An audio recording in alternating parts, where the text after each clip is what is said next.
السلام عليكم ورحمة الله تعالى وبركاته. أهلا وسهلا بكم في فيديو جديد من قناة الطب البسيط. هنتكلم النهاردة إن شاء الله عن بعض التمارين الرياضية اللي هتغير حياتك كرجل بإذن الله. وإذا كان ده أول فيديو ليك معانا، ما تنساش تدعمنا بالاشتراك في القناة وتفعيل الجرس عشان يوصلك كل جديد من قناة الطب البسيط. أول تمرين هنتكلم عليه النهاردة تمرين مشهور جدا اسمه كيجل.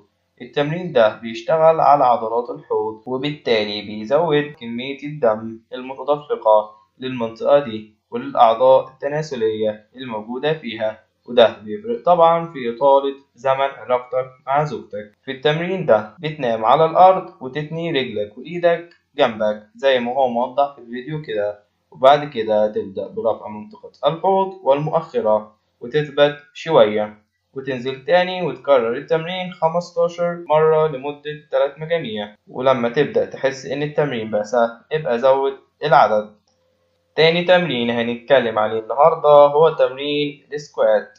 التمرين ده قوي جدا، بيعمل على تقوية عضلات الرجلين وعضلات الحوض، وبرضه بيزود تدفق الدم للمناطق دي. هتنفذ التمرين زي ما هو موضح في الفيديو كده 15 مرة لمدة 3 مجاميع. تالت تمرين هنتكلم عليه النهاردة اسمه تمرين الفراشة. هتقعد على الأرض وتخلي رجلك في الوضع الموضح في الفيديو على شكل أجنحة الفراشة، وتبدأ تحرك رجلك حركة بسيطة فوق وتحت لغاية ما تحس إن المفاصل بدأت تفك. التمرين ده بيعمل على فك مفاصل الفخذ ومهم جدا لأي ذكر في حياته.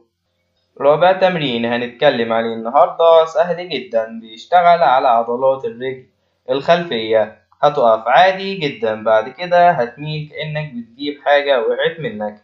التمرين ده بيبان عليه إنه سهل، لكن رغم سهولته فهو فعال بشكل كبير في حل مشكلات الانتصاب والمحافظة عليه. هتنفذ التمرين 20 مرة لمدة 3 مجموعات. خامس تمرين معانا بتنفذه زي ما هو موضح في الفيديو كده.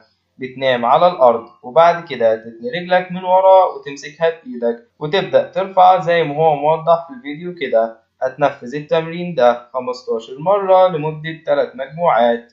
سادس تمرين معانا بتقعد فيه على الأرض وتفرد رجلك على كامل استقامتها وتحرك إيدك وجسمك لغاية ما توصل لطرف رجلك. هتنفذ التمرين ده 15 مرة لمدة 3 مجموعات.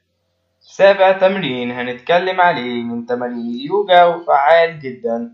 هتقعد على الأرض وتتني رجل وتفرد الرجل التانية وتنفذ التمرين زي ما هو موضح في الفيديو كده. تتحرك بجسمك لغاية ما توصل لطرف رجلك لمدة 15 مرة. بعد كده تغير وتتني رجلك التانية وتفرد اللي ما كانتش مفرودة في الأول، وهكذا. تامن تمرين هنتكلم عليه النهاردة اسمه كيتل سوينج. التمرين ده بيحتاج يكون معاك وزن عشان تقدر تنفذه. هو شبه تمرين السكوات بس أقوى منه. بتنفذه زي ما هو موضح في الفيديو كده إذا كان متوفر عندك وزن في البيت، وإن ما كانش متوفر عادي ممكن ما تنفذوش. دي كانت أهم التمارين الرياضية اللي هتفرق بإذن الله في حياة كل رجل. التمارين دي مجربة ونتائجها مبهرة، بس أهم حاجة المواظبة على التمارين بانتظام. لازم تبقى صبور عشان تبدأ تشوف الفرق. كده نكون وصلنا لنهاية الفيديو بتاعنا النهاردة، يا رب تكونوا استفدتوا منه. وما تنسوش تكتبوا لنا في التعليقات إذا كان أي حد عنده استفسار، وما تنسوش تعملوا إعجاب للفيديو، وما تنساش طبعا تعمل اشتراك في القناة وتفعل الجرس عشان يوصلك كل جديد من قناة الطب البسيط.